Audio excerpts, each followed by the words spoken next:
Hi guys, it is Saturday morning and Caleb, Goodnight, and I are going to be doing a little shooting this morning.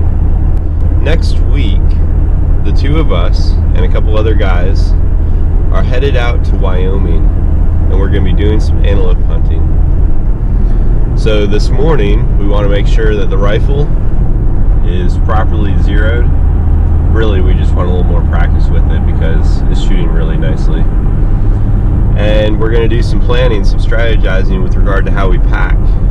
So, anticipating the trip next week, anticipating some future videos on YouTube that you guys can look forward to. I'm going to do a little bit of trip prep today, and I'll share it with you guys. The weather is not ideal this morning. It's raining just a little bit. And might that be foreshadowing for the trip out to Wyoming? Right now, the forecast in Wyoming calls for highs in the mid 40s, lows in the teens and 20s. And when we get there, it will have already had 2 good snowstorms.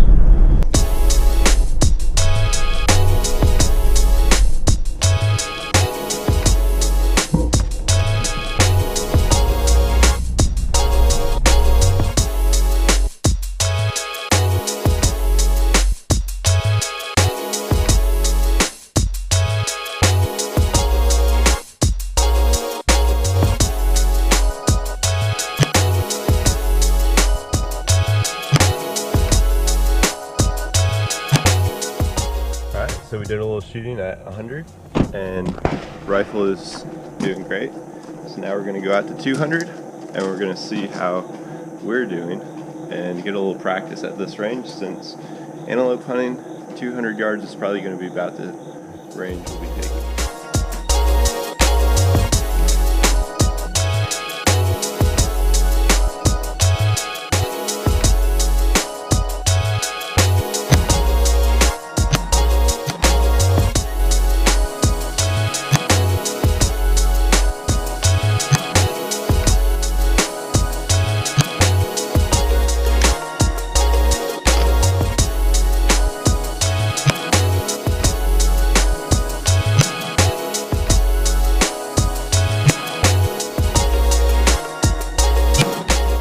Alright, we just finished up shooting.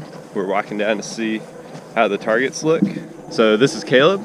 You guys probably remember him from the trip out to Grayson Highlands.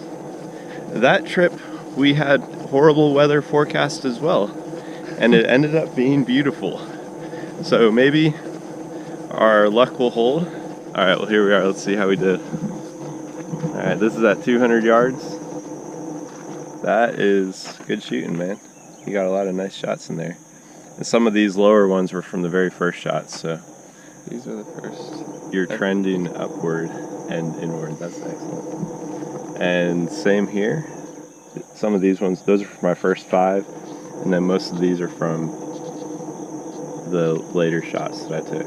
So, feeling good at 200 yards. We'll see how that translates into dead antelope in the cooler.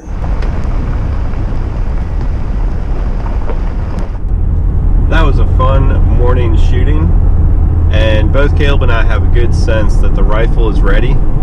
It's ranged at 100 and 200 yards, and I've shot it before at 300, so I have dope for that too. I'm headed back to the house now, and this afternoon I'll be doing a little bit of packing. Alright guys, so this is the truck with the sleeping platform installed but unpacked. What's new is the front section. What we have here is a panel system where these each come up, and you can see there's a ton of storage in each one of these areas, including storage there where I've got 2 different bins. So here we have all the stuff that needs to go into the truck. I'll do just a quick overview. We've got 2 coolers that we will hopefully bring 3 antelope back in. That's the goal. We have 3 tags. Caleb's got a backpack. I've got a backpack. Those both just have hunting stuff. This is sleeping bag, tent, clothes type stuff. My jacket, Caleb's sleeping pad, my sleeping pad, sleeping bags, my clothes. That's a refrigerator that I will use for food that we eat throughout the trip. This is a food bin, and that is a dishes bin. We've got the propane tank, the water tank, and that is something new that I'm adding this year, a hitch hauler.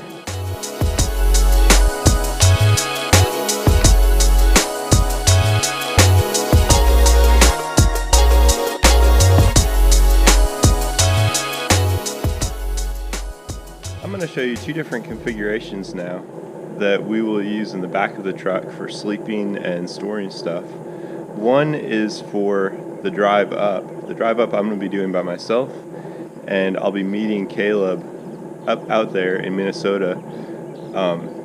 So for that first drive up, I'm going to probably be sleeping in a Walmart. It's just me, so I'll be sleeping in the back, and we're just trying to get there. In the back, you can see we've got the two backpacks here, so not taking up too much room. Here is the sleeping pad and my sleeping bag, so I'll be able to slide in the back of the truck and have a really good night of sleep. I've actually slept back here a number of times. It's really comfortable, so that should work out nicely. Meanwhile, I'll have access to my refrigerator, so I'll be able to make a sandwich for myself. That cooler won't be bothering anyone, and I still have access to my kitchen, which is a slide-out drawer here. So we should be good to go for that stage of the trip. I should also add that we will also use this configuration for the long drive back. Caleb and I are going to be together driving back from Wyoming, and we're going to take turns driving, and while one of us is driving, the other one can be sleeping. So we're going to leave this set up for the drive back. We only need one because we'll just be driving and sleeping kind of non-stop for 30 hours. This is the last configuration that I'll show you. For this configuration, we'll actually be in camp in Wyoming. We're going to be camping for 4 or 5 days and hunting during that time. When we're in camp, the hitch hauler can be off the back. The coolers can be on the side. It's going to be in the 40s and teens at night when we're there, so those things will actually be better off outside, especially if they have juicy antelope in them. We got our water and our propane on the side. We'll probably keep the water in the truck so it doesn't freeze at night, but it doesn't take up a lot of room. And then the two backpacks, when we're sleeping at night, will be in the driver's seat. So still plenty of room, you notice, up here for more stuff if we had it. While in camp, we'll be able to both sleep in the back of the truck. Being cold at night, that's probably going to be pretty useful. And you can see we have pretty comfortable accommodations back here. Show it to you from this side.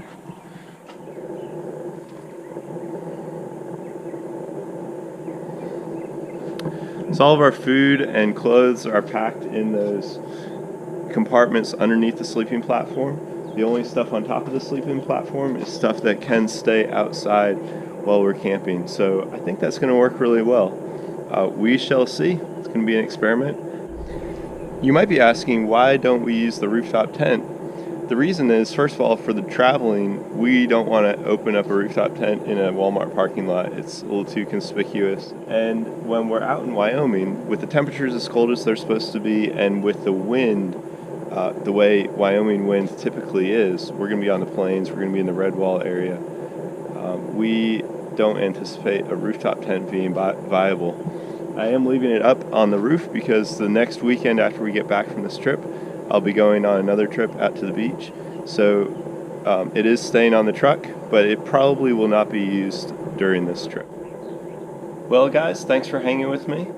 I am super excited for Wyoming, and hopefully you are looking forward to it too, because my goal is to have all those videos from the Wyoming trip up on YouTube in the weeks and months following the trip. That'll be later in October and into November. So please subscribe if you want to see those videos, and give the videos a thumbs up so that more people will be shown them by YouTube. That would be awesome. Thank you. Bye.